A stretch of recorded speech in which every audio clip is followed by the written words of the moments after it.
Good Morning Business. Le débat.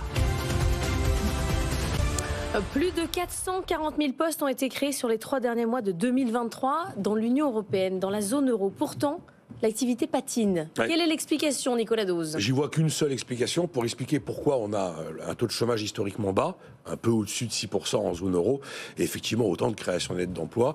C'est que le phénomène de perte de gains de productivité a gagné à peu près tous les pays. Alors il est visible chez nous, il est chiffré chez nous, 6 points de perte de productivité entre 2019 et aujourd'hui.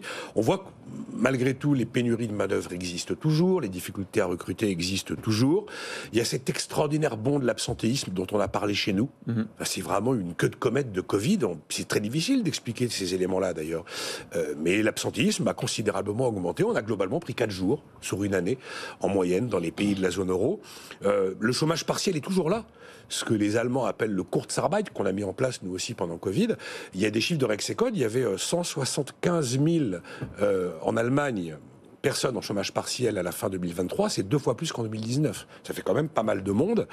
Vous avez toujours les entreprises zombies. Oui, les défaillances sont reparties, mais il reste des entreprises zombies. Quand vous avez des entreprises zombies qui ont été maintenues en vie artificiellement, vous avez aussi des jobs zombies qui vont avec. Donc tout ça se remet en place petit à petit. Visiblement, alors ça c'est des remontées de terrain, mais il semblerait qu'il y ait une appétence pour le travail qui soit moins forte. Comment on explique ça ? On parle partout de la semaine de 4 jours, par exemple. On ne parlait pas de ce sujet-là avant. Il y a le vieillissement de la population, c'est un élément, et puis on a des éléments purement franco-français. On met dans la balance le fait qu'en France, on a fait énormément d'apprentissage et que ça a été un élément de perte de gain de productivité, ou encore qu'on a un manque de jeunes qualifiés, qui, là encore, est un élément de perte de gain de productivité. Comment créer autant d'emplois s'il n'y a pas d'activité ? Probablement parce que la productivité ne suit pas.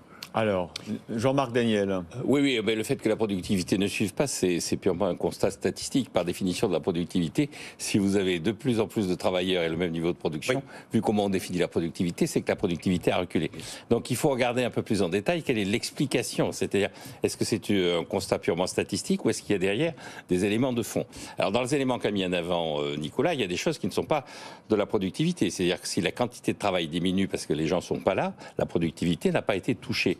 C'est la quantité de travail qui n'est plus au rendez-vous. Et on s'aperçoit que dans un certain nombre de pays, effectivement, la quantité de travail est en train de se dérober. Il y a de plus en plus d'absentéisme, de plus en plus de congés maladie. En Allemagne, c'est 20 jours par an contre 16 avant le Covid. Absolument, c'est ce que disait d'ailleurs Nicolas. C'est assez spectaculaire. Pareil chez nous. Oui, et donc, et si on rajoute à ça le fait que le télétravail ne permet pas de mesurer effectivement la quantité de travail qui a été fournie, il est très difficile de savoir si les gens ont diminué leur quantité de travail ou si effectivement ils sont moins productifs.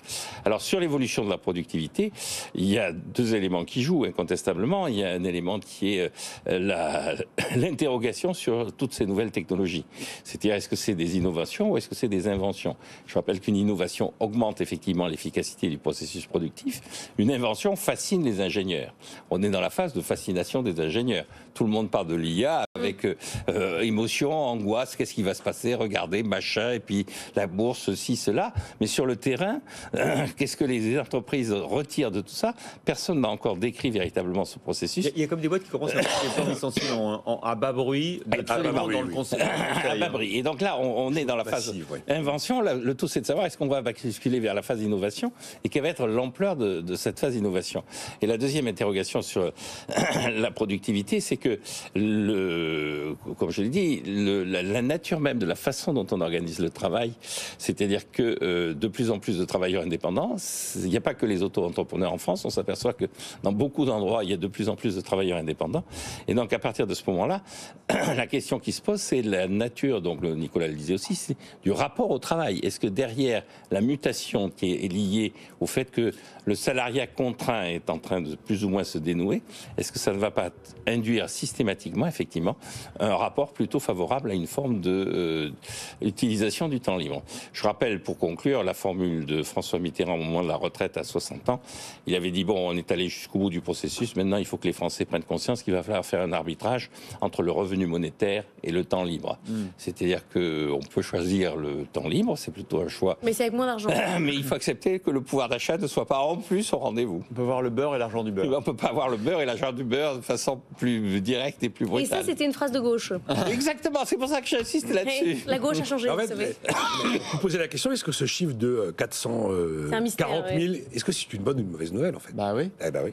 Ouais. C'est pas si évident Alors, que ce soit une extraordinaire bonne nouvelle. En un mot, oui ou non? Ben, pour l'instant, moi j'y vois plutôt une création d'emplois pour des raisons négatives. Mauvaise. Ouais. Vous aussi? Ah oui, totalement. C'est-à-dire que le système productif est en train effectivement de perdre une partie de son efficacité. Bah, nous, on est quand même content qu'il y ait moins de chômage. Mais bon, c'est un autre débat.